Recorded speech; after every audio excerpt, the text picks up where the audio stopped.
Mabuhay, maayong gabi sa tanan akong followers, viewers o supporters.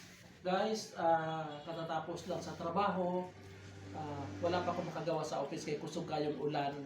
So karon guys, akong i-share sa inyo ha. I am so blessed.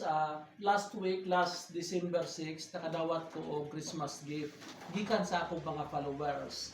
Wala ko nila gipasagdahan, naka-remember Christmas ko kani siya kay Nelson Omet. Nagtrabaho si Nelson Omet, follower na ako for more than 1 year na. Nagtrabaho siya diha sa WBP sa May Banggoy. Si Mamoy. Salamat Nelson, Mamoy. Aka Mamoy. Kani siya sa ako ning follower from Homeland Panabo,